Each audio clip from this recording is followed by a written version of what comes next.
Good evening, ladies and gentlemen.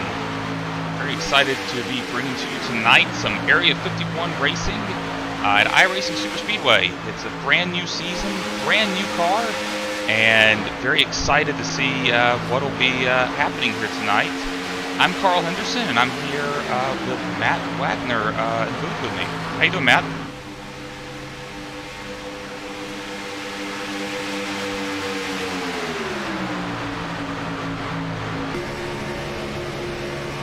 Yeah, I'm certainly looking forward to it. Obviously, I've raced with you before, and you know you're not too shabby of a super speedway racer yourself. I'm curious. Obviously, this league ran the next gen car last season. What do you think's gonna be different this season with the Xfinity car?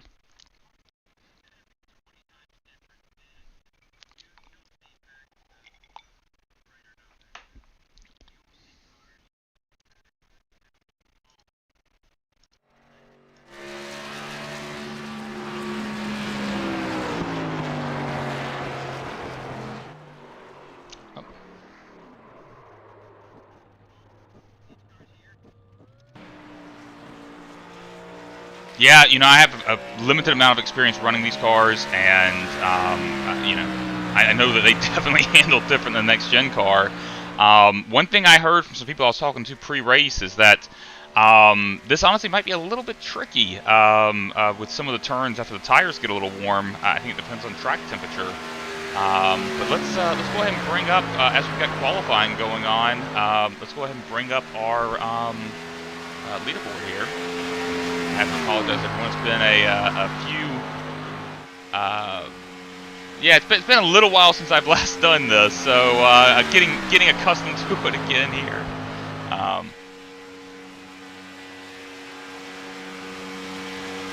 And I have to apologize.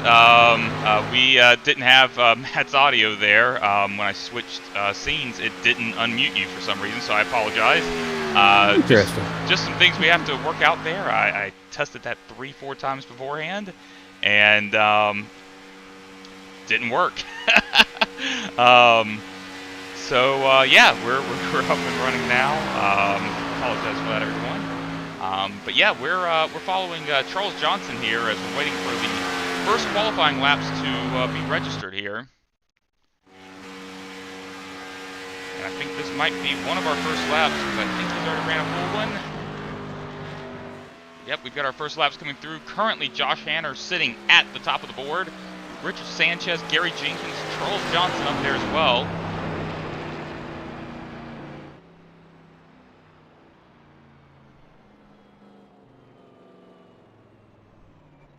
And oh, we just had Bud Steele come in at number 4. A lot of moving around right now as they are putting in their qualifying laps. And I have to wonder, I haven't run this track a lot, but it looks like guys are. Do we do 1 lap in this league, or is it 2 laps for qualifying? Yes, it is lap. 1 lap. 1 lap. Okay. It's the way the admins have it. It's kind of really tricky. Yeah. With the speed lap here, especially coming out, you got that big bend right out of turn 1. You have to just nail it just right. I had a lot of success here actually in qualifying at this track. I actually got 2 poles last season. I was actually kind of pretty proud of myself for that. Yeah, honestly, I've not done very well here myself. And I don't think we currently have anyone on track. It is looking like a lot of people are going to just wait it out and start at the back. We only had 14 people qualify. So a lot of folks are just like, you know what? Oh, we do have someone on the track. Where? I do expect some drivers I see as very often. Some of these guys do not qualify. I expect our own Chris Matthews is probably not going to qualify. I'm not sure if Gaia laid down the time. I don't think he did. Well, I'll tell you what, something bizarre going on right now because it is showing. Oh, there we go.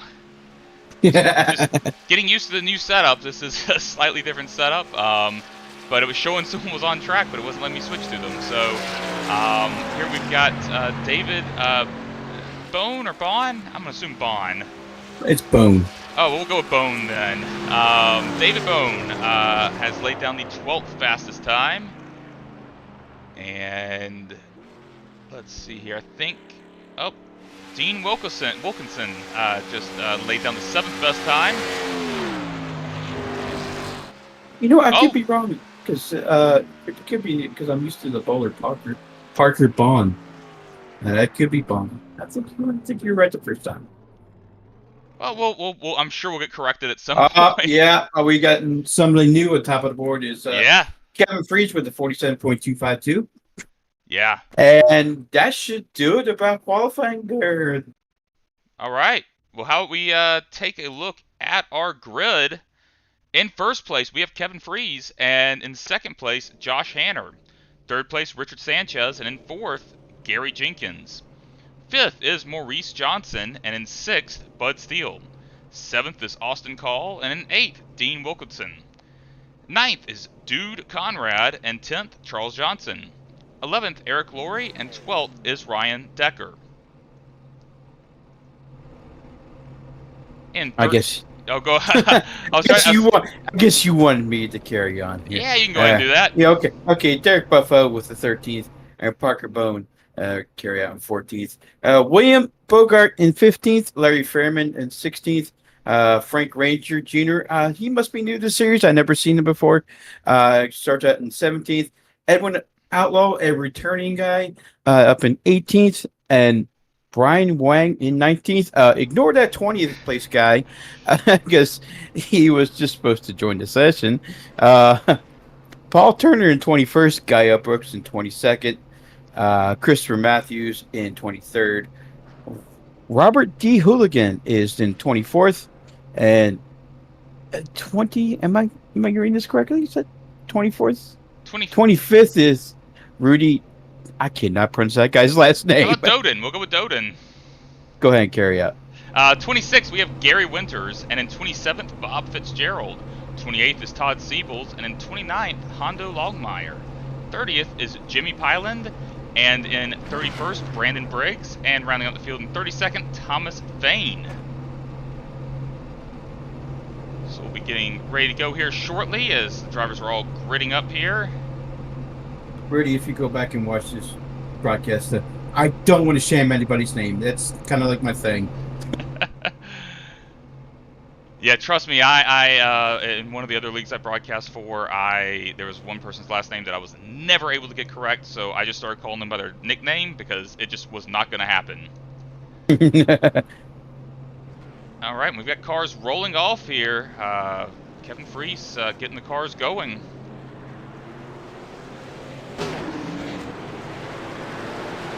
So I have to ask, Matt, I'm wondering, do you think, new season, new car, do you think these guys are going to be a little conservative starting out? Or no. It's only, I was going to say, it's only 8 races in the regular season, so.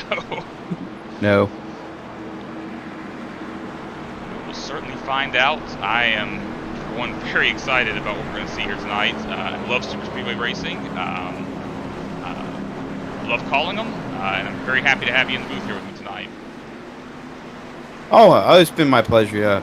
I'll be looking forward to many, many more races, but it's some of these guys I do recognize from other leagues. Let's see, Hondo. I'm really familiar with the guy. I know he's going to be my long shot to win the race today. I'm going to go with the 43 of Hondo Longmire. Well, you know what? I'm going to make an easy pick here. Because to be fair, a lot of these guys I haven't raced with as well. But I'm actually going to go with Guy Brooks because I think he's going to do something crazy on fuel strategy. He always does, and he seems to steal wins. And, I mean, obviously a very talented guy as well. But, yeah, I'm going to go with Guy. Yeah.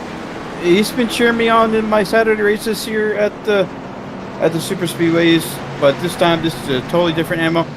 We like to welcome back the Xfinity cars, but at this time, man, I am so proud to broadcast with you, and we are green. And I'll tell you what, this track's so big, it looks like they aren't going very fast at all, but they are. as we see that inside line side by side. Really not pulling away at all at this point. Yeah, I'm sure you're familiar with the old Papyrus, the old Coca-Cola Speedway. Yeah. This is that animal. This Yeah. is that animal. It's a totally different animal. It's really, really wide turns and carry a whole bunch of speed. You see these cars of excess about 240, maybe 250 miles an hour. Well, Kevin Freese up there having no problem right now, but you have to wonder, is he pulling away just a little too much here, or are they going to be able to get a good run on him here as they come around the front stretch? Yeah, they're 3 wide going into 2. See, I knew it. It wouldn't last long. Yeah, no, I mean, this track's plenty wide. I mean, obviously somewhere like Daytona, you can go 3 wide, but with netcode and everything, it's a little treacherous. This track, though, so much real estate to go side by side. Oh, yeah. You'll see, I've been kind of looking for some of my dark horses. I've been looking back through the field here. Where are you? Actually, our picks are running 30th and 31st. How about that? Well, could be one of those things we're just trying to kind of go to the back, let all the chaos unfold. But I'll tell you what, right now they're running really clean, looking fine. Oh yeah, I would do the same thing. Ride it out, let the chaos ensue, be there at the end. That's what you want. Hey, I've got to call out someone here. Thomas Vane here. He is up 18 spots since the start of the race. Nice. Running really well. Actually, just ran the fastest lap of the race, the previous lap. So yeah, he's making some big moves. And look, Brian Wang here, up 12 spots in 7th place right now. Some guys, some big movers. Yeah. It's no surprise that Brian Wang is one of those super speedway racers. Very good racer. This bought out super speedway racer. Really, really good. That's just, but as you can see, Kevin Freese is probably going to run up front most of the day. Well, we say that Dean Wilkinson's running up front right now. Although, actually, what just happened? Did he disconnect? What? What has Did happened? we have a disconnect? I have no. I think. Hold on. I think. Yeah, there we go. Okay, it was just changed cameras on me. Yeah, I think.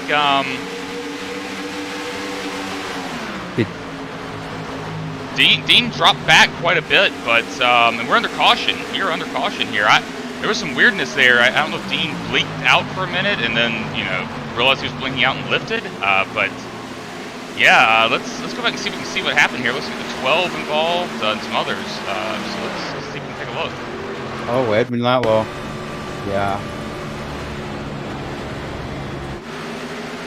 So that's really dope. Oh wow, that started earlier. It was 67. I'm not sure what happened to him there. Let me see if I can find 67. That's Derek Buffo. Yeah, that is the byproduct of someone anticipating the corner and washing up the track and sliding up and hitting. God, who was that? Yeah, so that's Derek Buffo in the 67. Oh, the 3 came up into him. Looks like a little bit. I mean, it was tight racing.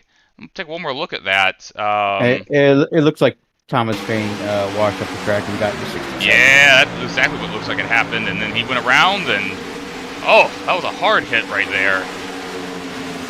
So we'll go back live here. First caution of the race. And we'll hope it's our final one. Yeah, it won't be our final one. Well, I'm always hopeful. We did make it 5 laps without a caution. Yeah, we've got guys entering the pits here. I'm assuming this is a fuel strategy play. Yeah, it'll be just fuel only, and these guys will take off. We'll certainly see if anybody tries something different. I'm right there with you. I think it's going to be fuel only as well. But again, I was hearing, some people saying that, the car would get a little bit harder to handle on longer runs. And I know, especially with this track, with that bump the way it has, like it can be a little tricky on corner entry. I just want to see someone. Yep, there's somebody just fuel only.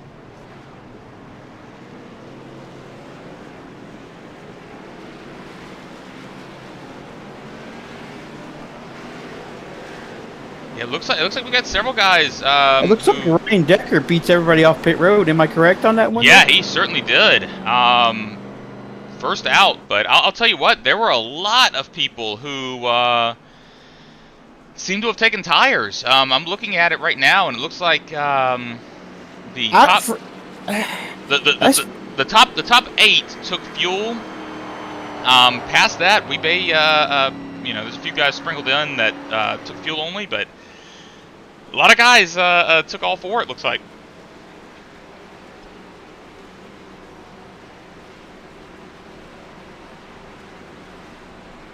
All right. Well, while we're under caution here, we'll take a brief break.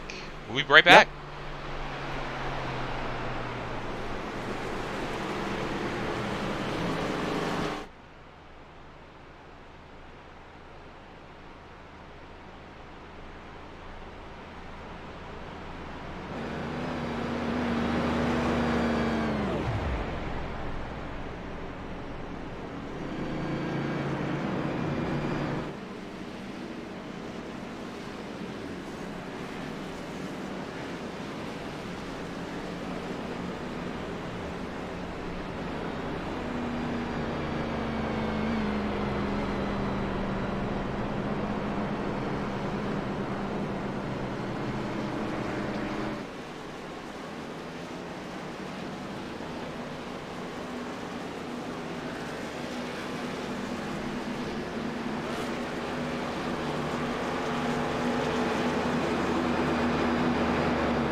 Right, and we are back as we are getting ready to go green here.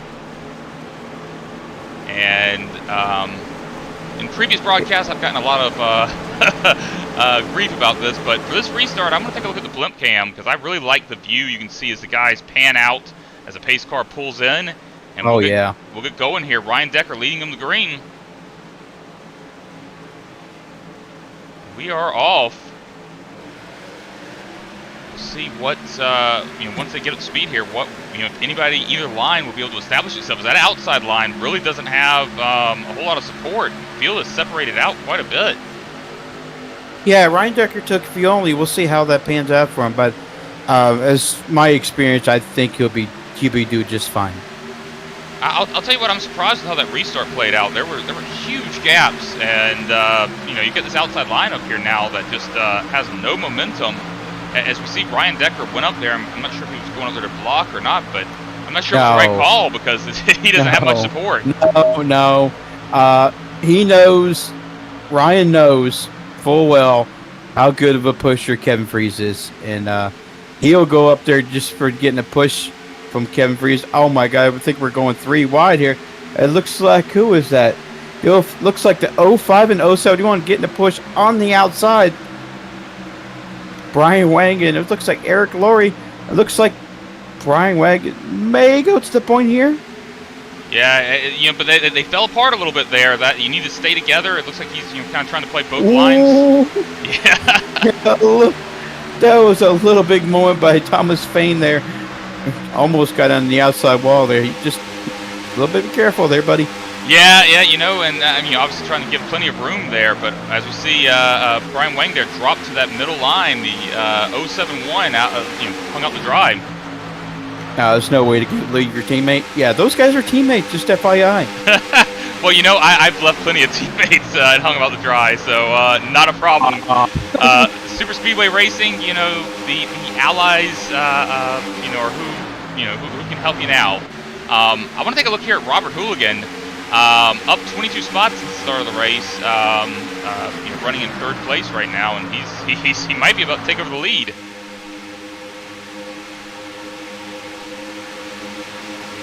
Yes, sir. And he's getting pushed by his, I'm going to say it again, teammate. And, going further back in the field, Thomas Fain, once again, he's up 23 spots. I mean, he is continuing to march to the front.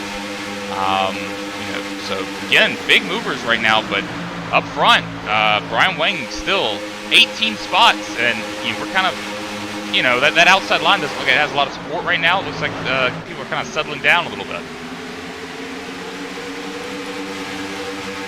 Let's see.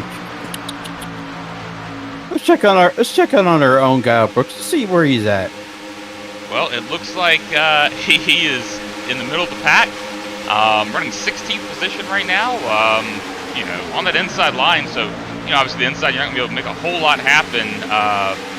Right now you're not gonna be able to pass a whole lot of people unless the line just forms up really well. But a lot of gaps there. I think guys are being really cautious right now.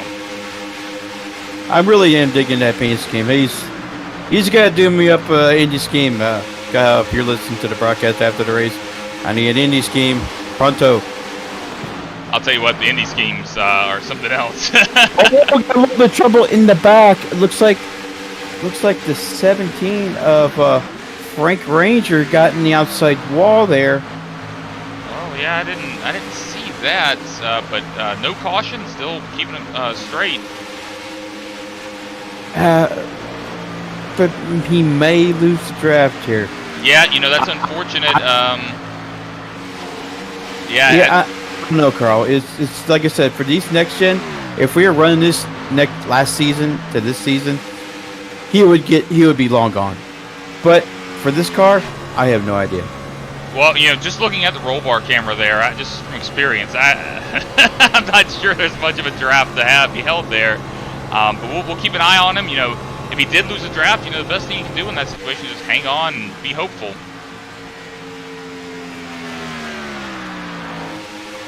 Take a look here at Bud Steele. He is down one spot from where he started, but really has just kind of run right around, top 10 the entire race so far. Just having a quiet night, but that's not necessarily a bad thing. Yeah, he's like one of those, like I like to call selective aggression. Like, he only turns up if he really needs to. You know what I mean? It's just like, well, if you want to calm and ride, fine, he'll do it. But if it comes to a time where he's got to really push, you're going to have to. For Bud, he's came close last season to get a win. I think maybe this season may be his time. Yeah, I'll tell you what, you were saying something about Gael's paint scheme, and I'm thinking some of my paint schemes aren't loading in. I'm not quite sure why, but we'll have that fixed for next week. Again, just sort of ironing out some of the kinks.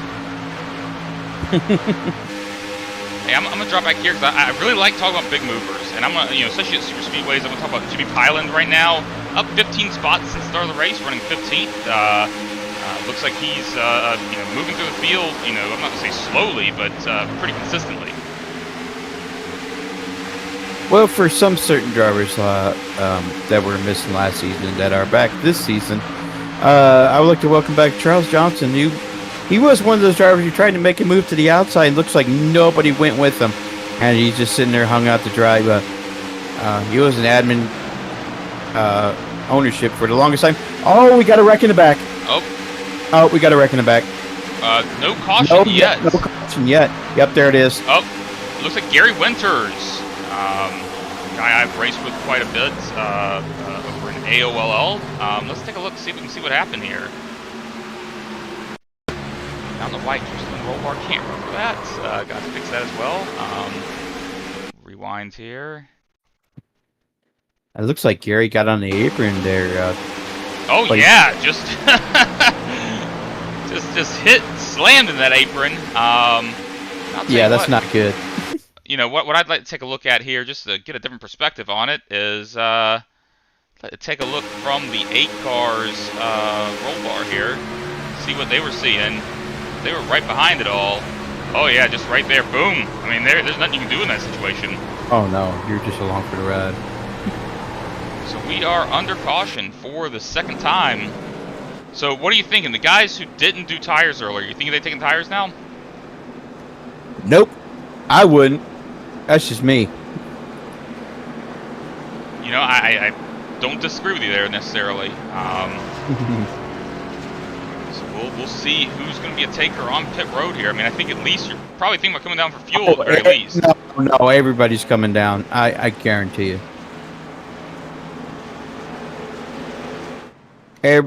You might see some cars that like pass side through the pits and try to lead a lap of the race. Yeah, just as you said, looks like everyone coming in. No, there'll be no car staying out. If there is, I'll be shocked. Yeah. Well, you know, it's one of those things. You definitely don't want to get off strategy by yourself, because if it stays green flag and you have to pit earlier than everyone else, you're out there by yourself. Oh, I know. It's these cars, they have limited fuel cells. I think if let me see here. I'm trying to think how many gallons. 13 gallons. They have 13 gallon fuel cells in these cars. So, I'm trying to predict laps, but I don't know our pit window yet because this is brand new to me. I used to run 11 gallons. Now they're 13 gallons. If I had to guess an estimate, probably about 25, maybe 26 laps. Maybe? Yeah, that sounds about right to me, but I'm kind of in the same boat. I've never run fuel like it is now. And I did just want to call out, like, I like, you know, keeping an eye on our chat here. Something I always do during the broadcast. We had Justin Anderson commenting earlier. I'm confident now Justin doesn't actually race anymore. He just apparently watches broadcasts. Oh, God. Am I looking at hometown? It wasn't netcode. Wow, really? But I do want to say that it was at the beginning of the broadcast, Justin said that we can't hear Matt on the broadcast, and Gaming Guy L, I'm going to assume that's Guy L. That is Guy L. Said, isn't that a bonus, Justin? So apparently Guy L was in favor of us not being able to hear you. Spamming me already? Already? I'm getting spammed already? Yeah, you know, that's going to happen sometimes with these guys. My God. All right, Gaia, I'm calling you out. You better get a win. And you know, we had a couple guys here, you know, coming in pit road. You think they're just topping off at this point? Oh yeah. 3 mile, like I said, 3 mile track, dude. These guys are going to take that extra splash. Yep, because here comes our second place guy. Here comes Kevin Freeze, and looks like the 05 Brand Wangen. Yeah, and I think that's a great strategy if you have people that'll go with you. Because again, you do not want to be off strategy at a super speedway. But yeah, so I'm looking at it now. You know, looking at pit stops. I mean, you had some guys who did fuel only that did tires, like Josh Hanner. I'm pretty sure he did fuel only last time, and he did 4 tires this time. But yeah, your top 6 right now, fuel only.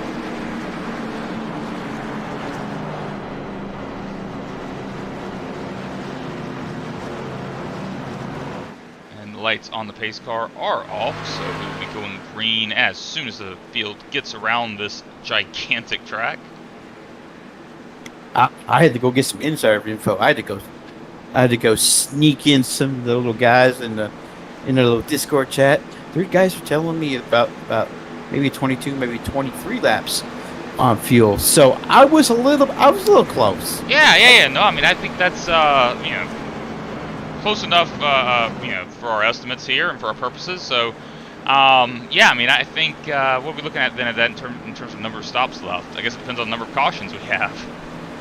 Yeah, I'd say about 3. You've got 75 laps in here. Yep, and yeah, we just had Gabe Butler chime in, 22, 23 laps per fuel run. So yeah, it looks like we'll see what happens as the pace car pulls off. Yeah, Gabe, miss you, buddy. I hope all is well for you. We miss you. And we are green here. Just thought I'd point out, Gabe Butler's the master at these cars. Well, yeah, I've been on track with him before, and yeah. So yeah, I think once again it looks like I don't know what's happening here, but I feel like the top line is just having trouble staying together on the starts. I'm not sure if guys are dropping down to the bottom or what, but that top line is just not working on the restarts. Well, it all depends who your pusher is. Excuse me. So Ryan Decker will probably. God, who was that? Is that? I'm trying to see who car is that? Right up there, right next to Ryan Decker. Could be Derek. It's so difficult to tell. Okay, that's Bud Steele. I'm sorry. Oh yeah. They're pushing Bud Steele, yeah, because they are phenomenal pusher. He should get pretty much a Bud Steele to the lead.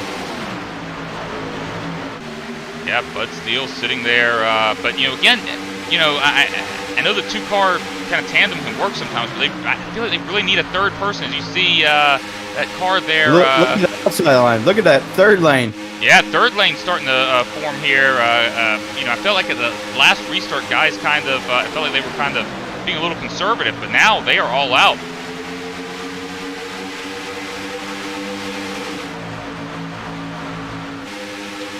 See here, yeah, they are fanning all over the place, but Robert Hooligan sitting up front right now, although it may not stay as Bud Steele getting that push there. That middle line starting to tighten up. Oh, 55 rides up the track a little bit there. That, transition of the banking there, I'd imagine. Oh, what a move. God, what was that? That was Bud Steele that went to that third lane. Sure was.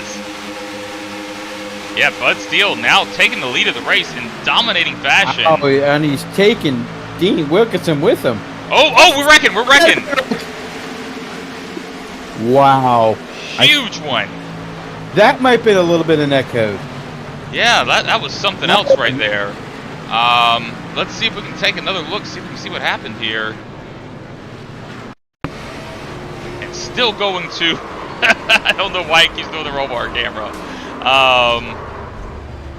Let's see if I can try it this way. See if it'll fix it. I've been wanting to fix that, so let's see. There we go. I am wrong. I'm mistaken. That was a 316 that shot up. It looked like just shot up. Was it from a push? That's No, that actually he came down on the car below. It looks like. Hold on, let me take a look. Okay, so let's take a look. 316. Yep, it came right down on Charles Johnson. Tough break for Kevin Freese. Yeah, it looks like Brian Wang.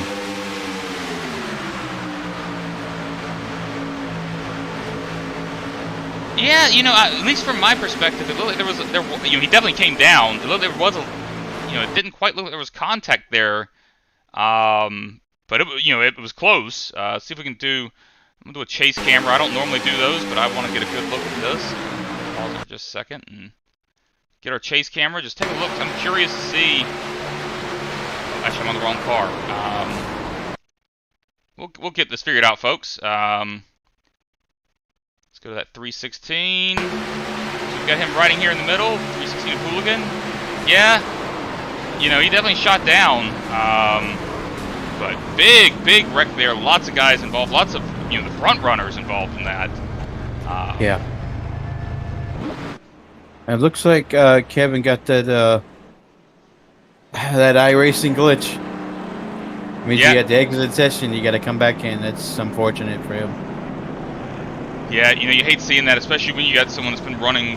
Again, I mean, all of these guys were front runners, and now, even if they're not out of the race, they're... Oh, no. Kevin's not out. No. But still, having to use that fast repair at this point, not a situation you want to be in. No, not at all, but it's a long race, buddy. We're only about 23 laps in. Yeah, we haven't even hit the halfway point. So with that, we're going to cut over for a little break during the caution, and we'll be right back.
And we are back as we are getting ready to go green here again.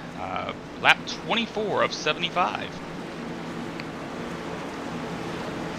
I am personally hopeful that we're about to, go green flag for the remainder of the race because I want to see some green flag pit stops.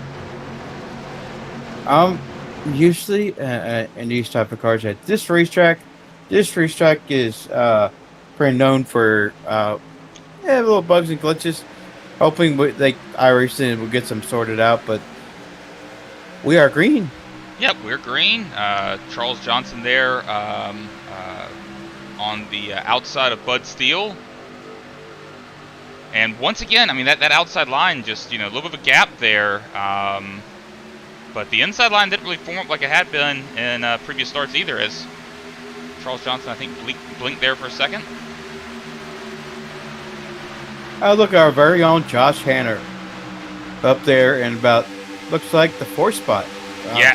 Second car on the inside. Yeah, Josh Hanner's a guy I've raced with a lot. He really likes Superspeedways, and he likes Darlington. That's about it. Oh, we got a yellow. Oh, another yellow. What we got here? Oh, that's interesting. I'm not even... Oh, there it is. Hold on. It just came through. Edwin Outlaw, perhaps? Let's see if we can see what happened.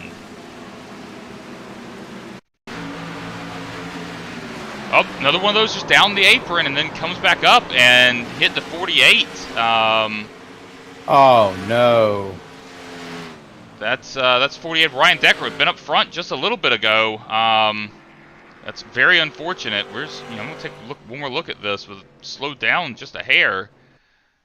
Yeah, just dropped down, came right back up, and you have to be careful on this track because with that entry, with there's such a huge transition, you kind of have to jerk the wheel a little bit to the left, and you can definitely overcompensate.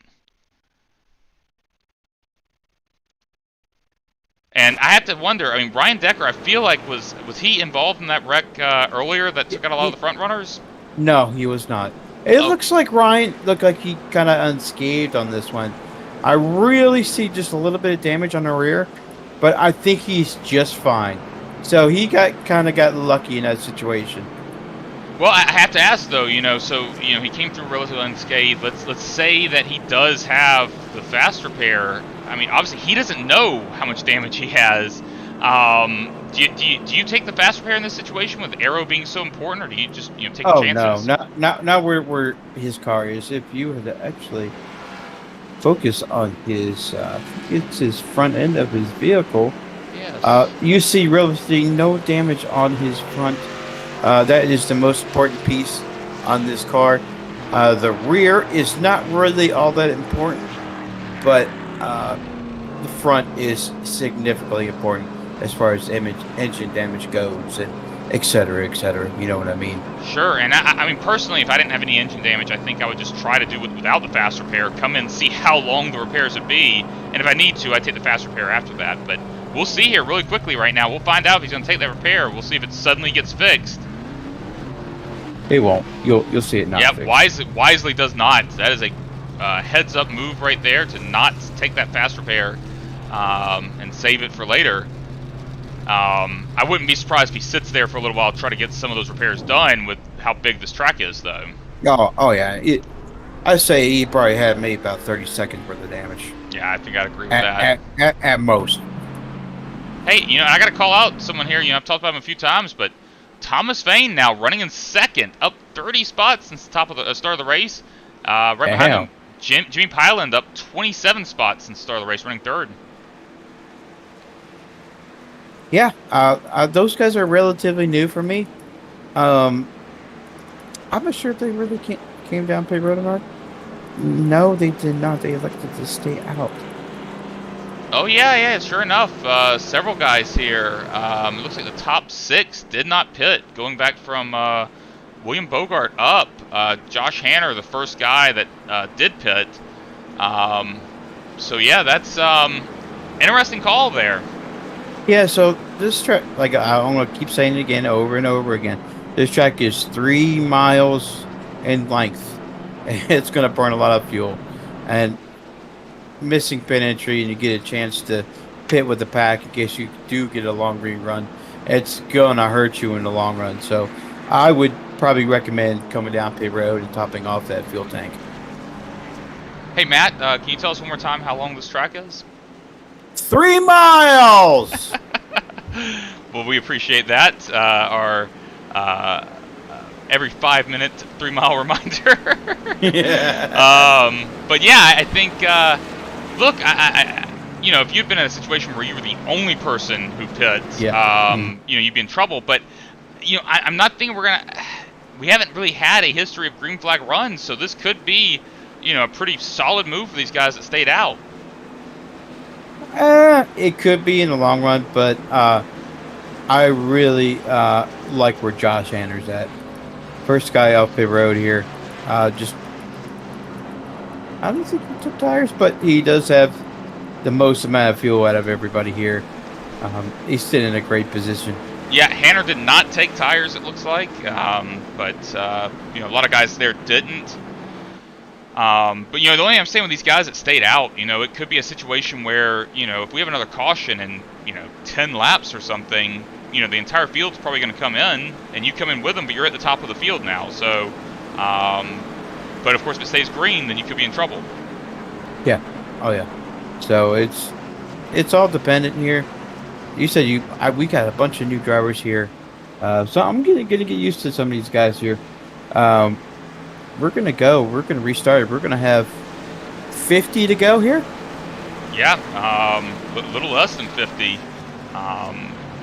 And you know what? I'm 50 green flag laps. That's what I'm calling for right now. I would love to see green 50 laps here. That's not a great camera angle for the restart. As Bud Steele leads him down the green. Yeah, no problem at all. Gets a huge jump, and not too much of an issue right now because the cars haven't gotten up to speed yet. But lots of moving throughout the field as you go. 4 wide.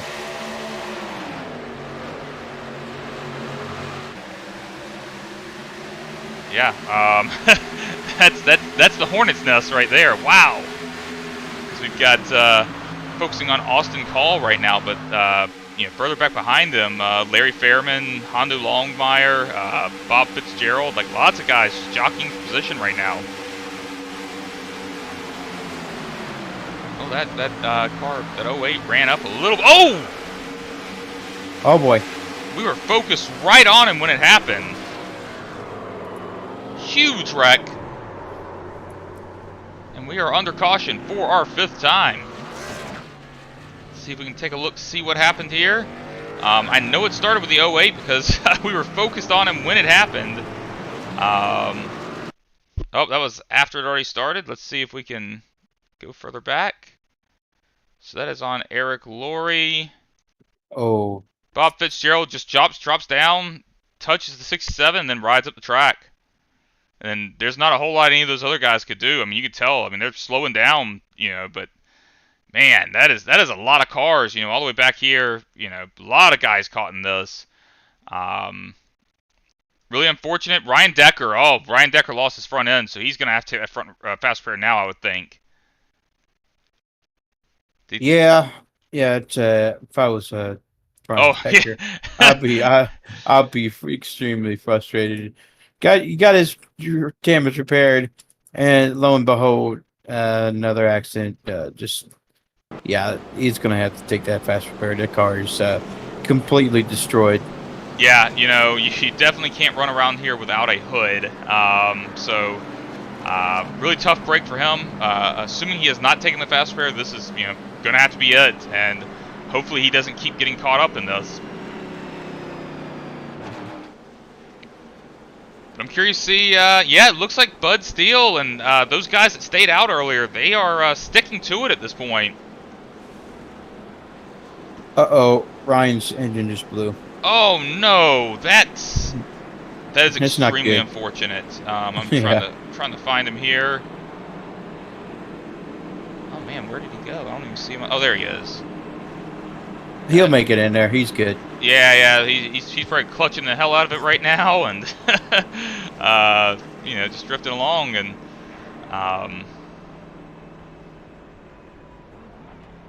he's fine. Yeah, he's fine. And Caitlin Groves here on our comments says, "Oh, he is definitely frustrated." I'm assuming referring to Ryan Decker here. Oh yeah, I would be.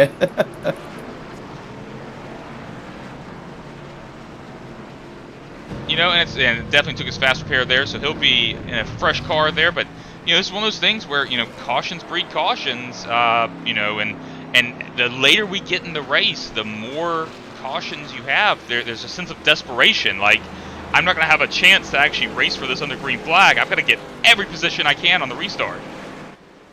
Yep. Well, we'll take another short break here as we're under caution. We'll be right back.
And we are back live here as the cars are going down the back stretch. I incorrectly told Matt that we were on the front stretch, and we were getting... Yeah.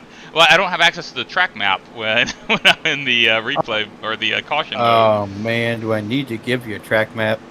Well, you know, I could run one, but again, it's going back to what I was saying earlier. The 2 monitors, I'm feeling limited. I would love to have like 6 monitors for this. Unprepared broadcasters. Yeah, you know, it's definitely a problem. So we're rounding turns 3 and 4 here.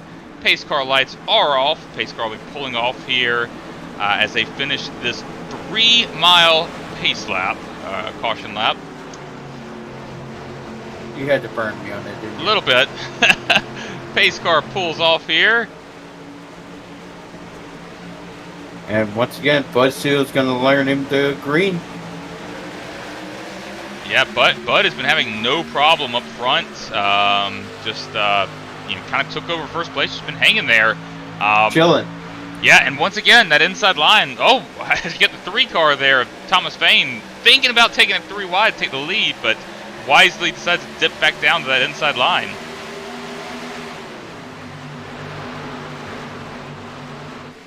And, you know, yeah, they are definitely racing now. I mean, no, they haven't been, but you know, there's a lot of movement throughout the field right now. Guys just trying to find any opportunity they can to try to gain a position.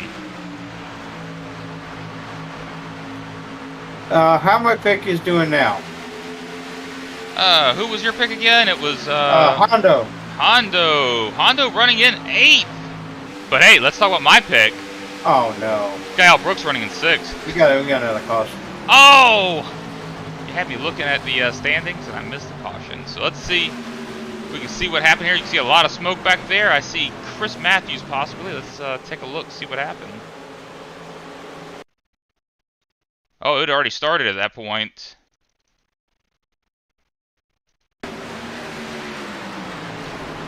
Looks like, which car is that? The 90 was involved, so I can focus on them. That's Gary Jenkins. Oh, wow, I'm not... what happened there? Oh, there's a car off pace, and he shot up to try to avoid him, and... Which car is it that was in front of him? What was that? Was it a 50 car, perhaps? No, that was Brian Wang. Brian Wang, way off pace. No. Okay, I see what happened here. I exactly see what happened here. Brian, okay, there was netco between Brian Wang and the 17 car, and he spin him sideways, and hit the 55, and it looks like the 60 was trying to avoid the 05 and just caused a mess. You said the from here on out. You said the 17? Oh yeah, I see it right there. It's actually a little bit further back than the 17. Looks like the 55. Dean Wilkinson.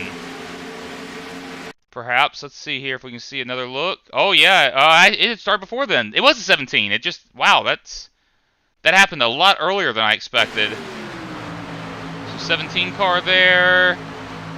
05, he had some net code there. And then just devolve from there. Wow, that is something else right there. And then it just continues. I mean, I can't believe what I'm seeing there. That was well after the caution, it looked like, and they're just chaos right now. It's just unfortunate. Yeah, that was just. You know, and it's to a degree, it's the nature of this style of racing. Like, you know, we can say, like, you know. It'd be nice if these guys would stop, you know, bringing out cautions, but it's tough. Like, you know, you could sit there and be super conservative and end up at the back of the field. You want to go out there and race. All these guys came out here to race. Yeah, that's true. Yeah, but there comes a time and place to make the race hard. Oh, I'm right there with you. And there comes a time and place to not race really hard. It's hit and miss. Well, we are at lap 35, 6th caution in 35 laps. So we'll take one more break here. We'll be right back.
Oh God, we're back.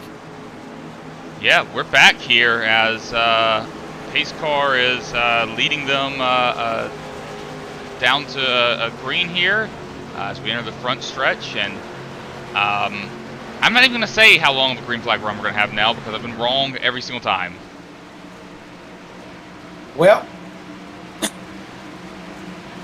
prayers have been answered. I think we're going a long green run here. It looks like we might have had some tire spin right there from the 3 car. We are off. 33 holding that inside line. Not as nearly as much movement as we've seen in the past, I don't think. But let's see further back if they're... Yeah, the field's definitely not fanning out like they were. But the field's also looking a lot smaller than they were earlier. Yeah, it comes with attrition. Yeah, absolutely. I mean, the 11 car there got a possibly a little bit of a bump. Larry Fairman there kind of shoveled out of line, but either he has something in the background of wherever he's at, probably. Yeah. Or jump on his lap. I had that happen the one before. But I'll tell you what, this 33 and this 64 are working together real well right now. David Vaughn and Austin Call locked up together. And I'll tell you what, that's exactly what you want to do there. You know, you can see it right there. He was right on his bumper on the straightaway, and he's going to the outside. I was how good they were working together, but the 64 says, you know what, I want to lead this race. That 64 there with a 10 car of Bud Steele pushing him. Bud Steele trying to get back up to that front. And 64 of Austin Call drops to the bottom and takes over the lead from the 33 car.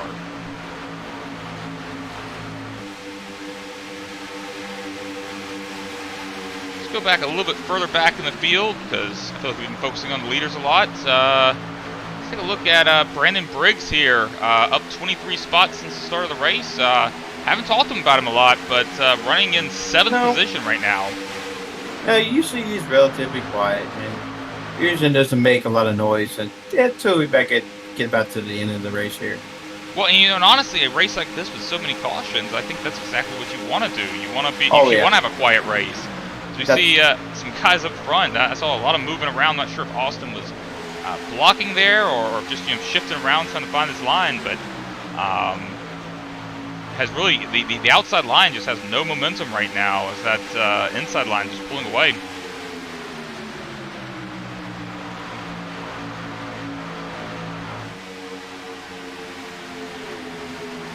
Go back here. Let's take a look. I just saw someone move. Might just done. Yeah, I think. What'd you see? I thought I saw a lot of movement, but I think it might have just been a temporary blip or something. Because it looks like guys are calming down a little bit, but it's hard to believe. And yeah, there's someone else blinked right there. Yeah, maybe our little admin chair gave our boys a little bit of a inspirational speech, as you would say. Yeah, and it's something we were talking about earlier. Like, I mean, you've raced with a lot of these guys. I've raced with a lot of them. I know they're good drivers. Like, this isn't a situation where it's like, a bunch of guys out here that don't know what they're doing. Like, it's a good field of drivers. Just, it's how these things play out. Sometimes you get a little too aggressive, and if everyone else is aggressive too, then you end up with a lot of cautions. Yeah, it's like I said, new names, new faces. They have to get used to these guys running, their tendencies and how they drive. It's all work in progress. Well, yeah, I especially agree. I mean, I think you run somewhere like a mile-and-a-half intermediate, like you can pretty much run your own race for the most part. But especially at the super speedways, you really have to know everyone around you and how they drive. So I'm going to go back here, take a look at Brian Wang, who was up front earlier, fell to the back, but has fought his way back up, running 6th right now. He is currently running on that inside line, battling here with David Vaughn and Derek Buffo.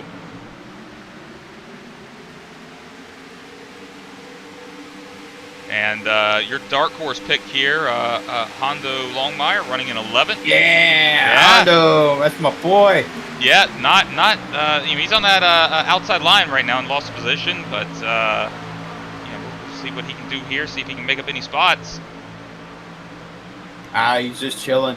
Yeah, I think that's again what we were kind of saying earlier. I think it's what you got to do at this point. We got a lot of racing ahead of us still. See that 3-car there, Thomas Vane, trying to take up that lead, but he has no help right now. So you can't make a pass happen on the outside by yourself. No. You gotta have friends. You gotta make friends. Don't make enemies here, or else no one's really gonna help you. You have to be patient. Yeah, for sure. And I look at that guy, Josh Hanner behind him, very good super speedway racer, but he is very content, I think, based on experience from him. He's content just kind of running around in fourth and waiting till the end. Oh yeah. I like where Hanner's at. Like I said, patience is a virtue, my friend. Yeah, and we saw Thomas Vane here getting a little aggressive, it looks like, giving a pretty solid push to Bud Steele there. Yeah, I know it. That was a little terrifying there for just a second. But so far, no issues. And I'm actually going to go strip to his roll bar camera, take a look from his end car, and yeah, he's getting right up on him. You left. Oh. These guys are going to give you a heart attack, but a lot of times third car in line, you want to be really careful because you don't want to bump into that car in front of you and push him into the first place car. Yeah, that third car is actually a very important car when it comes to drafting, just like the next gen car. That third car line is going to help that second place car push the first place car a little bit easier, but you gain more speed as you push the car in front of you. I used to not really think that until I started running with these guys and the next gen, and I was like, wow, that's really important. So this is all new to me, and I took that and applied to it, and still got 0 wins. Well, I being on track with you before on the previous Thursday Night Truck Series with Area 51, I know that you got close several times. So I know. if you keep running these super speedways, I know a win is in your future. But I am genuinely. Like you said, the admins must have given a pep talk here because these guys have settled down a lot. Yeah. Fortunately, I've been grateful to be surrounded by that bunch of good group of guys. It's an awesome and truly an honor. Yeah, I'm missing Josh Laston. Laston's a guy I've raced with a lot, broadcast with. I hope he's watching tonight. But I think he wants to spend Sunday nights with the wife. So yeah, Josh, I got your friend right here. Looking further back, looking at Hondo Longmire again, running 11th. So your pick, he keeps jumping up here. Actually, no, he's not on the outside. That's the 322. But he's just hanging out there. He's chilling. Yeah, he's got no problem. And that's perfectly fine. But Gail Brooks running in 14th. My pick, also chilling. He is he's riding behind that 48 car there. And that's Ryan Decker. Ryan Decker, yeah. That's interesting because on my timing and scoring, it is not showing Ryan Decker as a lap. Okay. Something out of order here, but no, Ryan had received the free pass. Oh, I see. Yeah. So okay. So at first it was showing Ryan and Gael on the same lap, but that is not the case. So I think that's just a issue with SDK there, because if I choose the leader, then it is showing Ryan Decker a lap down. Yeah.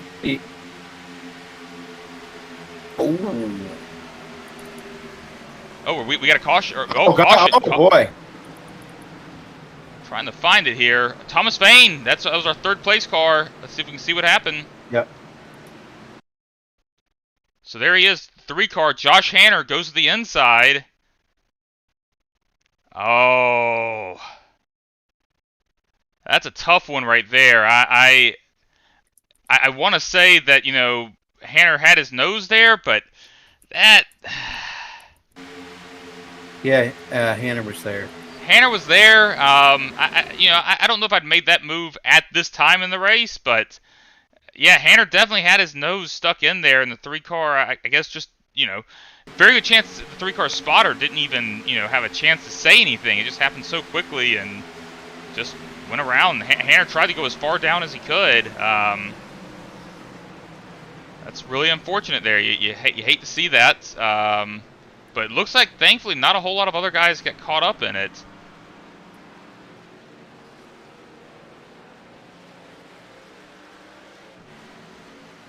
Josh Hanner there with no hood, so he'll be taking his fast repair.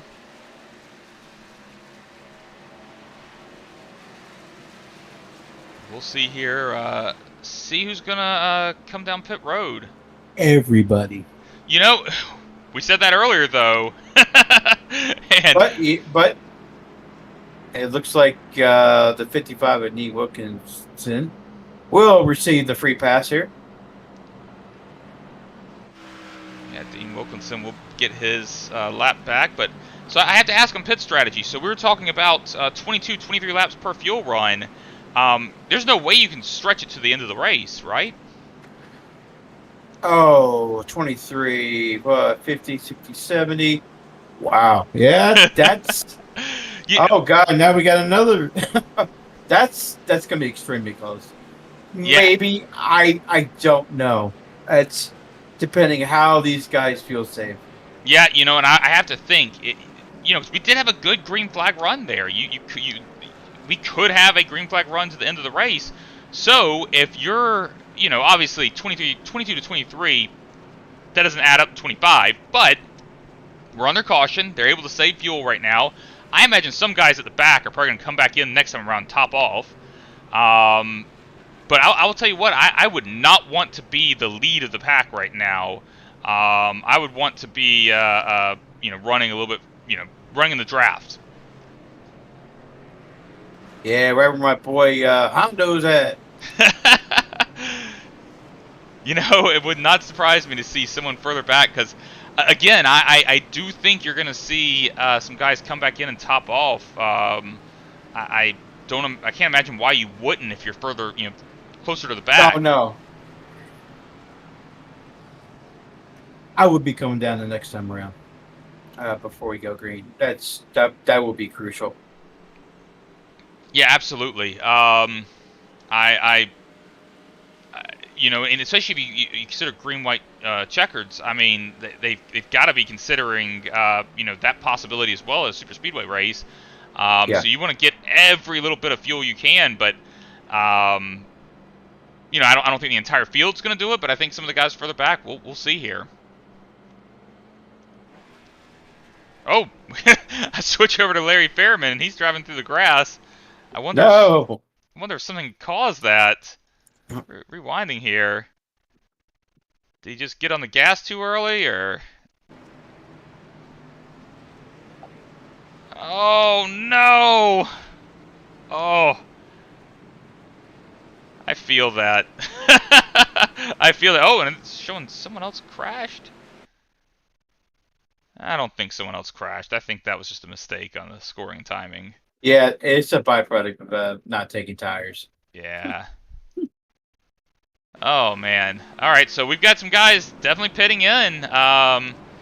We'll see which of these guys is able to come off first. Because I think, genuinely, I believe these guys back here are going to be in pretty good position because they're not going to have to do really much of any fuel, or I should say they would have to do less fuel conservation than the guys who didn't come back in the top off.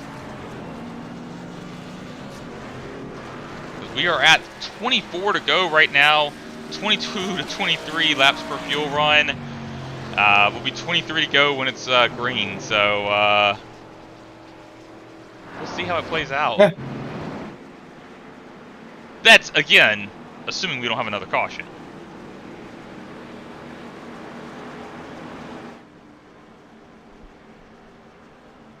The field is halfway down this back stretch on this 3-mile track. Pace car lights are off, and we'll be going green here shortly. And, you know, going to call out to the viewers, anybody out there watching. I see Caitlin Groves said that Ryan Decker is her pick. Look, if you're watching, throw out your picks. Give a cheer for who you're cheering on. Let us know who you're cheering for out there. You know who I'm cheering for. Well, you know, you've made it very apparent.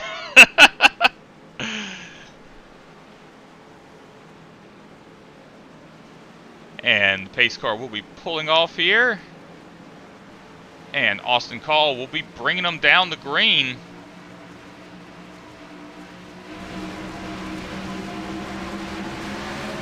And we are green. And, you know, Josh Hanner there took that fast repair. He's still sitting right there in second now. You know, no harm to his race, but doesn't have that fast repair, so that'll hurt him. But right now, you know, he's getting a push on that first place driver, Austin Call, and the 10 car there, Bud Steele, drops down to the bottom as well.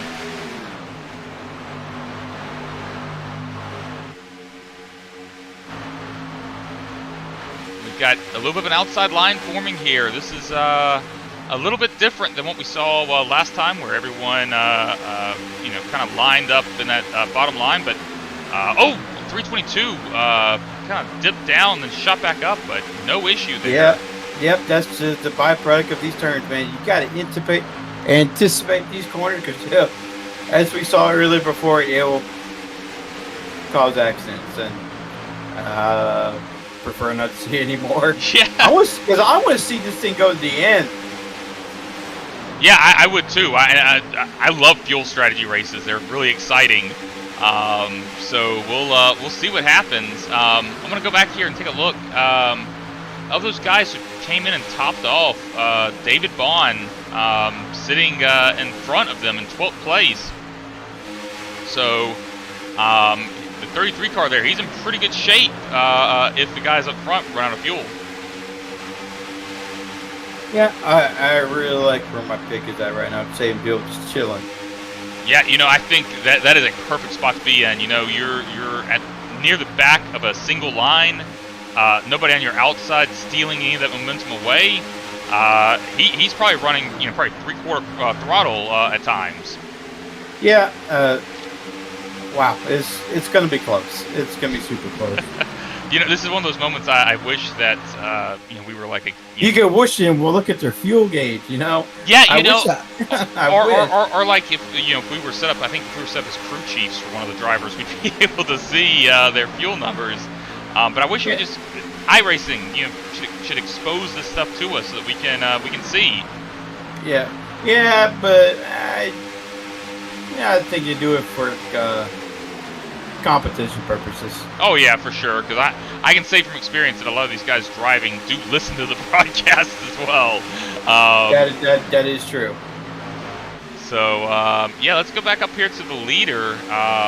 You know, not a whole lot of difference up here ever since we saw Bud Steele drop to that inside line. We've got Austin Call, Josh Hanner, Bud Steele sitting up in your top three, followed by Brandon Briggs, Jimmy Pilen, Hondo Longmire, and Gael Brooks right there as well. So our dark horse picks sitting right next to each other right now in 6th and 7th. And you'll see everybody single file. You may, some people think they can't make it and just go ahead and just make an aggressive movement, just hoping for a caution. That's the only thing why I think somebody would try and make it too wide.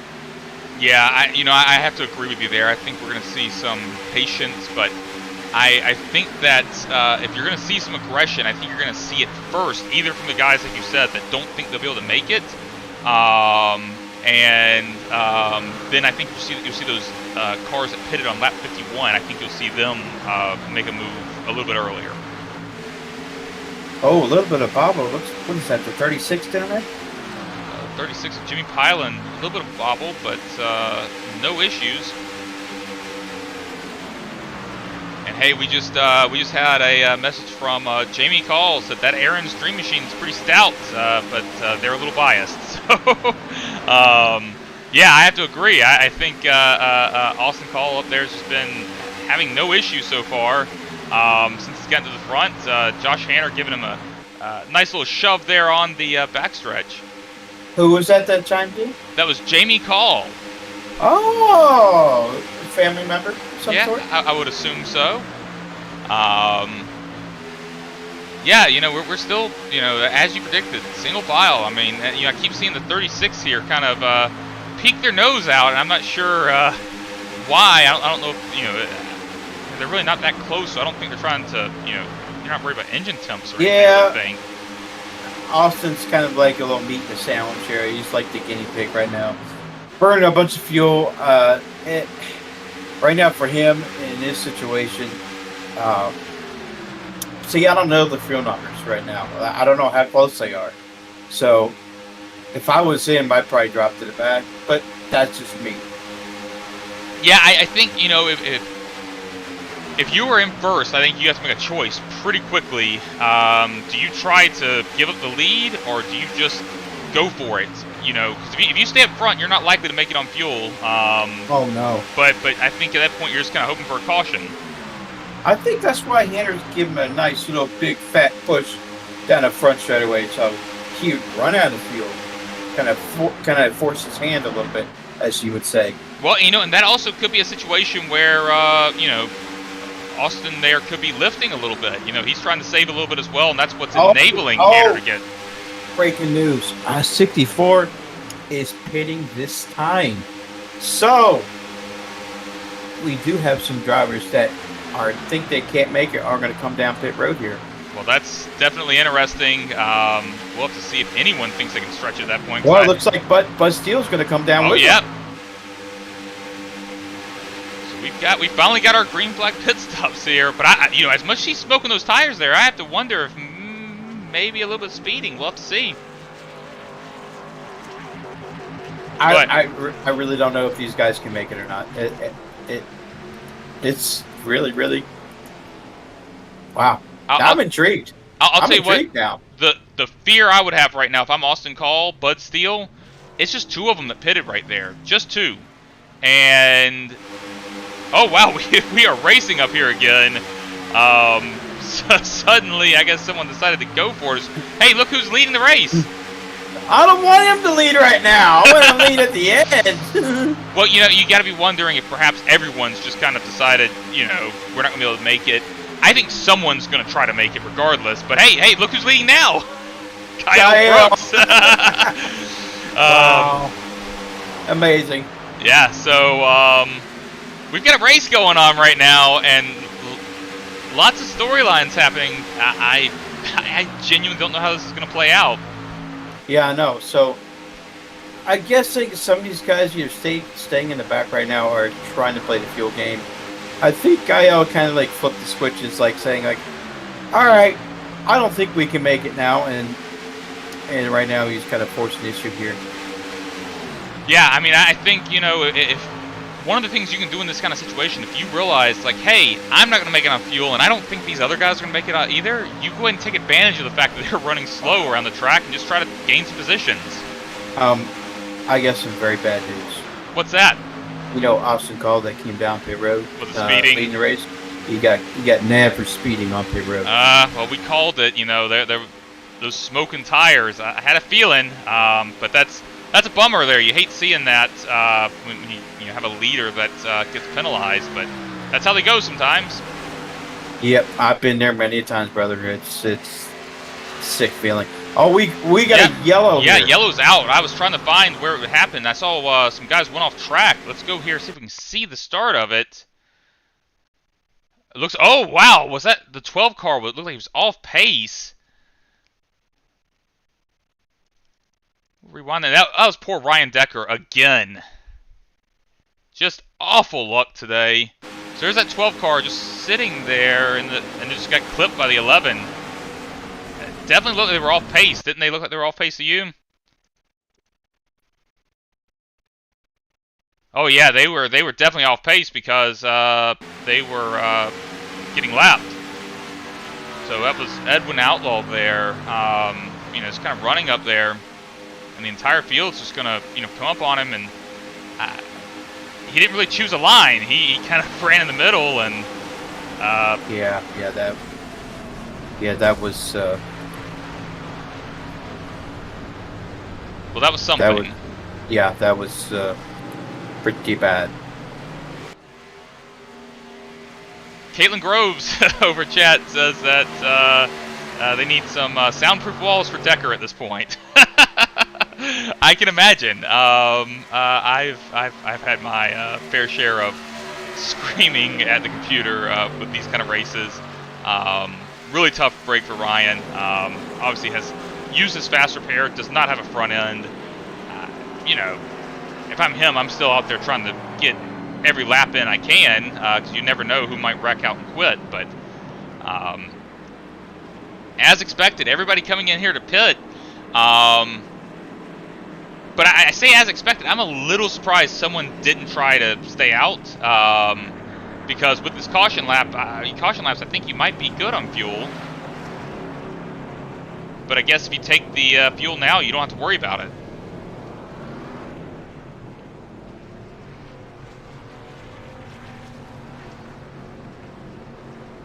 See here, we got off pit road first there. Looks like Jimmy Pilon, no problem. Yeah, Jimmy Pilon looks like Hannah's gonna follow him out. Yep, Hannah right there as well, and followed by Gael Brooks, Hondo Longmire. We've got a battle of the dark horses here for us.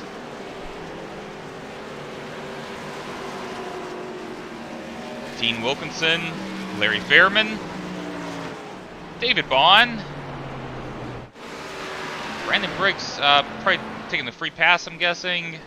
You know, there's one driver, we haven't talked about all race. Who's that?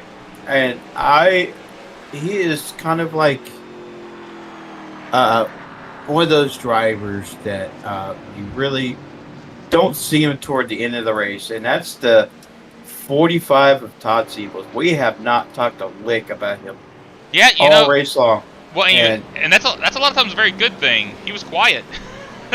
That's the usually runs. He does not qualify, right, and just stays in the back the whole entire race. That's the way Todd runs his races, and it pays off for him. And he gets up toward the front, and he makes playoffs every time doing that. Avoids the carnage. He's there at the end. He is running 10th right now, up 18 spots since the start of the race. Certainly having a quiet race as he's coming in the pit here. Big shout out to Todd. Big shout out. So do you think that Todd is topping off here? Yes, sir. Yeah. Staying away from all the riffraff. Well, staying consistent if nothing else, Todd Siebels running a Todd Siebels race. So I'll tell you what, I'm really excited to see, I love fuel strategy races, but on the other hand, we've got 10 to go, and these guys are good on fuel. We might see, I'm hoping we can see a little bit of craziness without the cautions. Do you think we're going to have another caution? No. With authority. you don't think positive. You gotta think positive. I tried thinking positive. Come on, girl. I tried thinking positive for the first half of the race, and it didn't work out. I got more negative on things. They started running really well, so I think we're gonna finish the race under caution. No, we're not. I hope not. I hope we can get this entire thing in, because obviously you've got some guys out here that would love to win.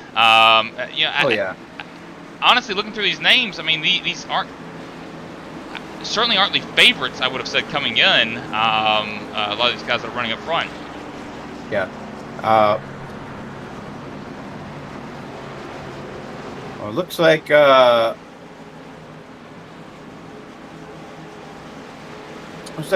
Jimmy Pound's going to lead him down the green with Joshua. Look, Joshua Hanner to his outside. Our picks: Gael Brooks and Hondo Longmire up in the second row. We'll be getting ready to go green here shortly as they pass pit lane entry. And we're off. The 36 car got quite a gap between him and the car behind him. That outside line might be able to do something here because they seem to be a little bit more formed up, but that 71 Kyle Brooks now closing that gap on that inside line. See side by side as we exit turn 2. I think Jimmy thought about jumping up to the high line there, but it was too late as Josh Hanner on that outside line is going to take the lead. That 43 car of Hondo Longmire right behind him. You know, I've just kind of looked at the Discord server. Gaio and the 43 are running together. Oh, look at that. To see what these guys can do with as we come by here. I hate to go. Look. What did I tell you? See, I knew this was going to happen. Look at that outside there, Carl. Yeah. The 25 pushing the 05. Probably one of the best pushes in the league right now running today is the 25 Kevin Freese pushing the 05 of Brian Wang. Yeah, and you know, and Kevin is a lap down, maybe more laps down. I'm not sure, but helping teammates. Hey, that's what you got to do here. You know, even if your race is over, do what you can for your teammates. Yeah, I'd be the same. I'm the same way. We are about to be 7 to go here as they come down the front stretch. So far, cleaner than I expected. You know, I think you know, in this situation, are you thinking like? Don't thank you, Carl. Well, I was gonna ask. I mean, are you thinking here like I'm trying to get up to the front and take the lead, or are you trying to set up the move for later? I would probably set up the move for later, but look at Bud C on the outside in the third lane. He's got no help. That third lane usually here at iRacing Superspeedway, it's not very good. Yeah. I've learned that the hard way. Yeah, and Bud also a lap down, but you know, hey, his race isn't over. He's running 15th, and if you have a big wreck here, you know, you can still gain some positions. You know, never give up on these things. But Josh Hanner's still leading this field, but Brian Wang there holding strong on his outside. And as I say that, Hanner pulls away a little bit with a little bit of a gap, about a half car length. Brian Wang coming back hard with that push from Kevin Freese. And it looks like Wang has a slight lead here. And then the question becomes, you know, a lot of times I feel like, you know, if you have someone other than a teammate pushing you, you try to drop down and take that bottom line away. But, you know, you got a teammate and a pusher as good as Kevin Freese, you're going to stay up there, right? Yeah, it looks like Kevin in the 05 are probably just holding steady at their position right now and wait until the end of that big final push. You know what I mean? Yeah, absolutely. You know, that outside line is a pretty good place to be on the exit of a turn because you're going to get a little bit more momentum, get a little more of a run. The problem is if the inside car can get such a gap, as we've seen Hanner do on every single entry, on that last lap, Hanner can just jump up to the top in front of them and take it away from them. We'll have to see here as we are coming down the front stretch with 4 to go. 4 laps to go. Looks like our boy Hanner is still holding steady. But, Carl, but look out now. Remember about the 45 car I talked about? Yeah, I did. Yeah, Todd Siebels. Look, he had just peeked up into the picture now. You know, and if I'm not the leader, the place I want to be is on that outside line because you have more options. If a third line forms, you can jump up with them, or you can stay where you're at. If you're, you know, sitting there like the 43 right now of Hondo Longmire. Oh! Chaos! Absolute chaos, and caution is out. Oh, Hondo Longmire involved in that. Let's see if we can see exactly what happened. Brian Wang involved. See if we can get a look at the replay here. So we've got Hondo Longmire in the 43. Oh, he just went down to the apron. That was, oh. And then took out our second place car. You know, and that's something we had talked about earlier in the broadcast. You know, you have to anticipate that turn, especially when you're behind someone because you can't see anything. you have to anticipate when that turn's coming, and it looks like he just turned it a little too hard. Let's see if I can see a little bit later. Yeah, so that Brandon Briggs there, just it's 63 there, just caught up, like nowhere he could go, Yeah. and comes down. He actually tagged the 33 of David Vaughn a little bit and didn't actually cause any issue, it looks like. So, oh man, that's rough right there. A lot of good cars taken out in that.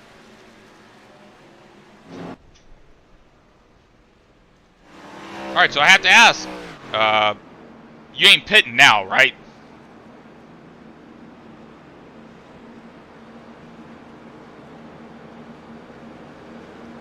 Can't imagine you would pit at this point because there's not they should be good on fuel. Looking at the fuel, yeah, I mean we're good on fuel even if there's overtime. I think at this point you're probably staying out.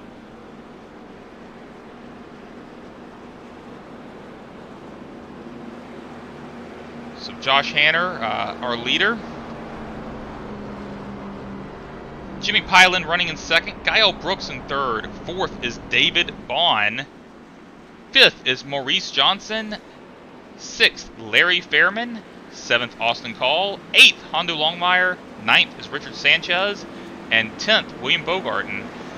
As I say that, our 9th and 10th place cars on pit road, so they are going to lose those spots, I believe. They shouldn't actually. Frank Ranger there is getting the lucky dog.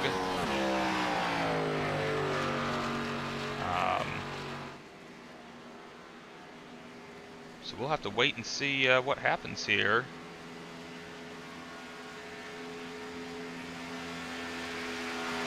As we will be going, I believe, in the overtime here. Regardless, we're only going to have a couple of laps to run this race, whether it's a green-white checkered or not. I think going around the field. Yeah, I think it'll be a green-white checkered because it'll be 2 to go at this point, and then 1 to go when we go green. So we'll get our overtime finish here. And I'm not sure if I lost Matt or he's just very quiet. No, I'm just chilling. I'm just chilling like a villain. I'm just lost and distracted. Yeah. It's ouch. Yeah, you really do hate seeing that. Like, I mean, especially when, typically at the end of the race, you want the battle between the absolute best guys on the track. And I'm not taking anything away from the guys up front at all. Just, you hate seeing guys get caught up in things that they weren't at fault for, and then, just out of it. So. We'll see. I mean, I think obviously a lot of racing left, and I said there'd be 1 to go when the pace car came back around, but it'll be 2 to go when we go back green. So, Matt, what do you think the aggression levels are going to be like when we get going green here? Pretty high. Yeah. Do you happen to know how many green-white checkered finishes we have? Well, we have up to 3. And up to 3. If any time, as you know, with regular NASCAR rules, they do unlimited now, I think, in regular NASCAR now. They used to do 3. Now it's unlimited. Yeah, I think we're going to use up some green-white checkered finishes now. I think, and then again, this is going back to what I said earlier in the broadcast. There's a sense of desperation now with these guys. Like, you're talking about 2 to go. You got to go, and even if there's going to be another caution, you got to try to gain every position you can before the caution comes out. So,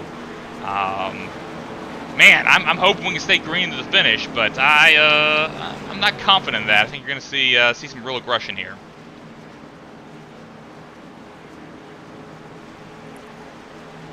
So well, here we go.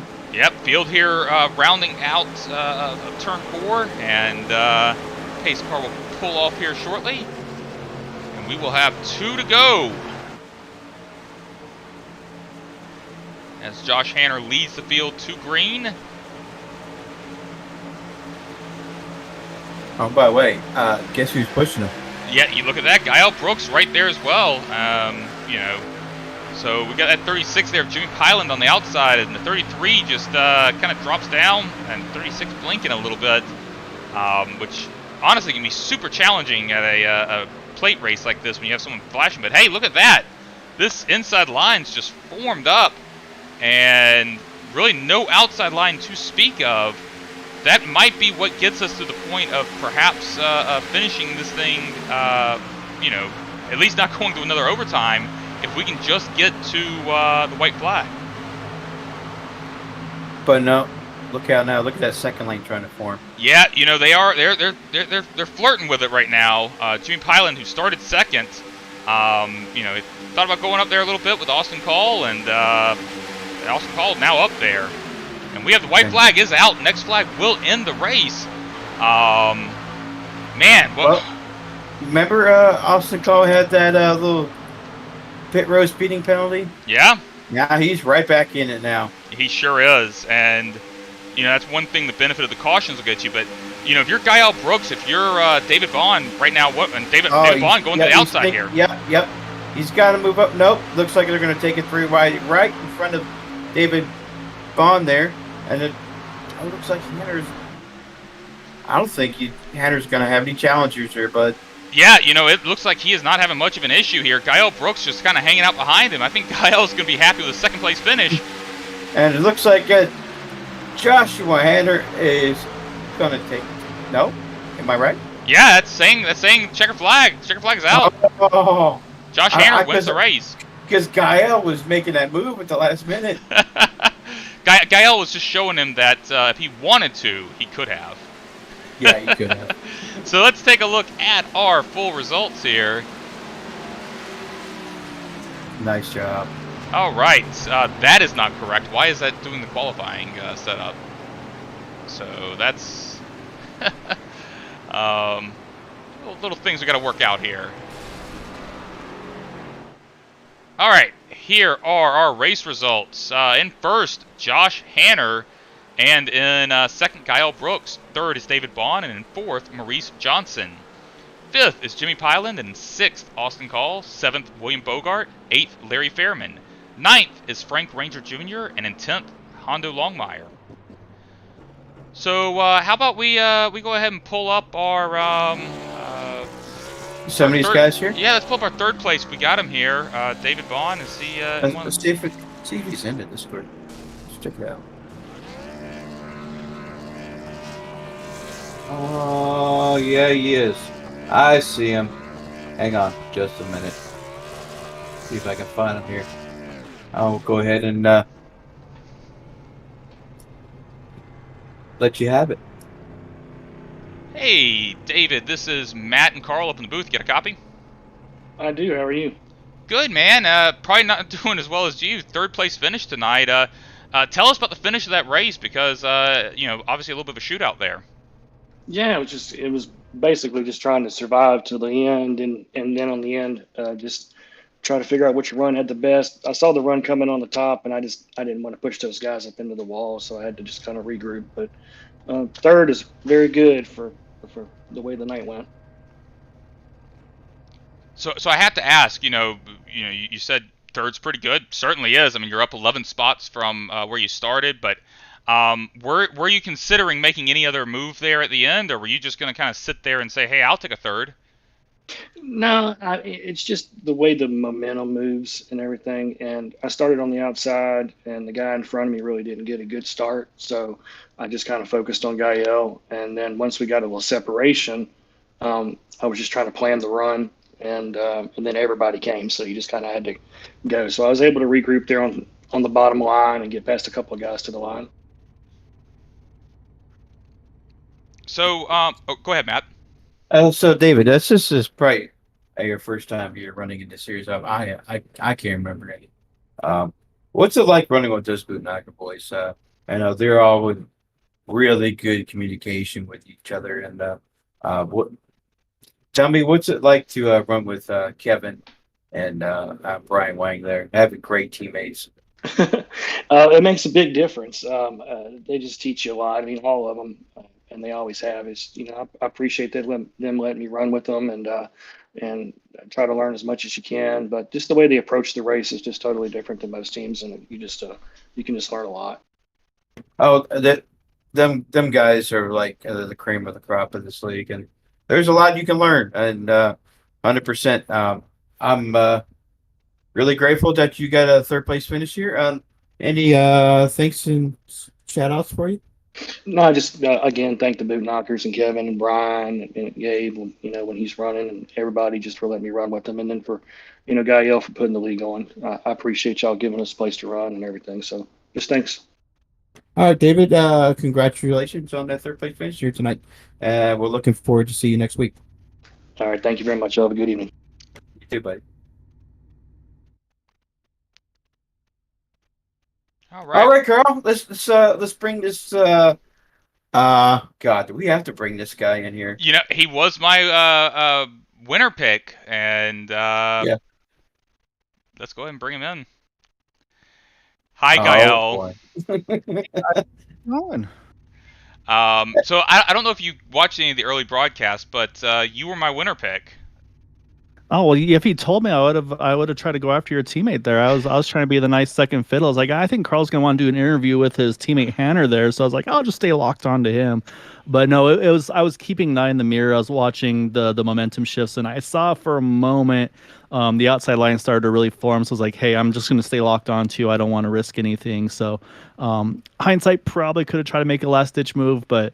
It was a bit of a difficult race, unfortunately. A lot of kind of growing pains with the new league and new members, and a very difficult track where you're going 240 plus. So, kind of did a little bit of admin hat / driver hat, and so you know what, I had 0x going into that final lap, and I was like, I'm gonna go with that. Yeah, and I ended with the 0x. So, I think I was the only one other than Matt who didn't put a lap in. So I'm pretty pleased with that, but. Yeah, there were some wild moments tonight. Unfortunately, didn't get a green flag pit stop in, but I still had fun. It's always fun getting this whole gang back together, and I say some growing pains to come and get resolved, but we'll get there. So yeah. Gael, I have to ask you. Ask you to put your admin hat on for a second. And one thing we saw several times tonight was, obviously with the corner entry, you have to anticipate that turn if you're on the bottom, if you're behind someone. And we saw guys drop down to the apron and then, obviously lose it. Do you have any advice to give out to those guys, to try to help improve the league, to avoid that, since we will be running here again? Yeah, we got 2 more times here over the course of the season. One of it's going to be the playoff opener, so I mean that's going to be crucial. Really, for me, I did see it a few times. Unfortunately, one of the guys at the end is actually I was working with in my Discord.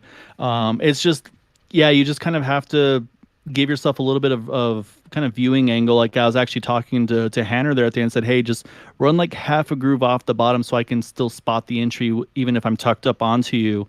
And so that's really the best advice I can give on where to do it. And then yeah, otherwise it's just a feel and getting used to it. This is definitely one of the wildest tracks for entering turns 1 and 3 then of the season for sure. And then, like I said, I mean, there was some frustrations and stuff going on, but I mean, there's people, they made the mistake, they keyed up, they apologized. And, as an admin, that's one of the things, like, that's as much as I can hope for. Like, if you own up to the mistakes, learn from them, improve from them. I mean, step 1 is apologizing, done, and then, so now it's just going into those next races. As long as they can kind of do that, then, I mean, that's what we're going to be looking for. But, yeah, definitely a lot of little things I think that everybody can definitely improve upon over the course of the season. Well, Gael, congratulations on your second place finish. Any thanks and shout outs you'd like to do for our league? Yeah, well, first off, I mean, I got to thank Carl for hopping on board to say, again, getting amazing talents over here at Green White Checker TV. So, Carl, always a blast having you, being able to race with you. And then we'll get to do that on Thursday nights. Then getting you back in the booth, I'm really excited to have you. I know what you've been able to do with some other channels, so I'm really glad that you're able to hop on. And Matt, again, I mean, you're a man of many things here: admin, broadcaster, commentator, racer. I mean, you've got it all covered as well. So really appreciate you guys to kick it off. And of course, all the admins. I mean, my dad obviously does a bunch. Gabe Butler works so hard and getting these setups amazing to drive. It just makes life so much easier. And then, of course, all the admins that were helping out tonight, like Dean and Bud and all those guys, Charles, of course. Really want to thank them. And, of course, all the guys that were hanging out with me tonight. Hanner, of course, Hondo. Chris Matthews was here tonight as well. So I got the fuel man on in the car tonight, and he did a really good job. Just that little hiccup at the end, unfortunately. So looking forward to doing more. And, of course, all the racers in general. We wouldn't be able to do this league if we didn't get these car counts. So really appreciate all the dedicated racers here at iRacing. On Area 51, I should say. And then, of course, all the people chiming in YouTube. I saw Gabe was peeking in there. Ryan Decker, Robert Rock was in there as well. So always good to have those people in chatting with us, keep you guys entertained as well. And yeah, looking forward to the next one. I have one more question before we let you go there, Gael. Did you hit the wall on your own? When I hit the wall. Oh, it says right on your driver profile. Ask you if you hit Oh the no, wall I on your didn't. own. I don't think I hit the wall on my own this time. Yeah, I do usually have a habit of just bouncing off walls, but it's a little easier not to do that on play races. So I think this time I avoided the wall on my own. But yeah, on Thursday nights you can probably ask me, and most likely the answer is going to be yes. I hit. I was about to say the Gen 4. It's so easy just to have it wash right up into the wall. But hey, Gael, really good run tonight. Great talking with you, and we'll talk to you next week. All right, thanks guys, appreciate it. All right, well, how about we go ahead and bring in our winner here. Oh God, this guy won before I did. Josh Hanner. Hey, The buddy. man of the hour. Hey, how you doing? Good, man. Hey, I've got a really important question for you. I saw, earlier you were involved in a wreck, and the car was pretty damaged. Who do you think's paying for that? Oh, that'd be you there, boss man. I'll send you the bill. Oh, I would expect you to take better care of your cars, but hey, I was talking, earlier. Like, obviously, you're a very good plate racer. I've raced with you quite a bit, but you're pretty quiet throughout most of the night. Kind of running, top 5-ish or so, but not really pushing for the lead. Was that intentional, or were you trying to get the lead and just not able to get up there? No, I was just trying to ride around, kind of stay on the bottom, stay out of trouble, just kind of wait and hopefully be around at the end. I haven't had good luck with that so far in this league, so it just kind of worked out tonight. So I've got to ask you about that finish. We had a shootout finish there, a 2-lap shootout, and obviously you had, Gael behind you, who you guys were in a channel together, so y'all were trying to work together, but I mean, did you have any, like, if somebody had really tried to go to the outside and get something going, did you have a plan there, or were you just kind of going to hold on to that bottom? I was going to stick with Gael. He said he was committed to me. That's the first time I worked with him. I really appreciate the help. It was nice working with those guys tonight. I was going to stick on the bottom because I noticed on the run before that we had, I think it was Brian Wong out on our outside, and they would get the run, but they weren't able to actually be ahead of me at the start-finish line. So I felt pretty confident if I just stayed on the bottom and had a good push, I'd at least have a nose out when we got back around to the line. Well, yeah, that's what I was saying earlier. Is I felt like when Brian Wayne kept getting next to you, like he would have momentum on the exit, but you were gaining so much on him on entry that if you needed to shoot him and block him, it seemed like it'd be a viable strategy. If I'd have had to do the block, I would have, but luckily it was kind of a tame finish there to the end. So I just wanted to finish. Finishing anywhere would have been great because I haven't got to finish one of these yet. I'm with you, Hanner, 100%. So Hanner, I know that last year you ran a part-time schedule in this series. Are you thinking you might be able to run more races this season, or is it still kind of a run them when you can? Well, it was going to be run it when I can, but now that we won one, maybe I'll stick around and try to run the whole thing and see where we wind up. Oh man, a big congratulations to you. I do you can do it. Any thanks and sponsors of the shout outs you'd like to do, bud? Yeah, we'll give a thank to Boss Man Carl up there for setting up the team, and big thanks to Gael and Hondo, those guys for pulling me up and working with me tonight since they saw I was sitting there all lonely in the closed circuit chat. Give a shout out to my wife. She's watching on YouTube, so shout out to her. And we'll see you guys next week. All right, man. Once again, congratulations on your first place finish, and hopefully we'll see you next week there, buddy. Yes, sir. I'll see you guys Thursday. Thanks, Tanner.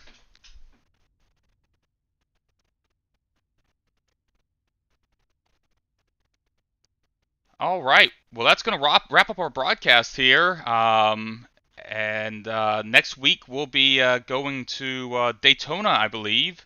Uh, Same time, same place. So, on behalf of myself, Matt Wagner, the entire Green White Checker crew, and Area 51, thank you for watching. We'll see you next week. Good night, everybody.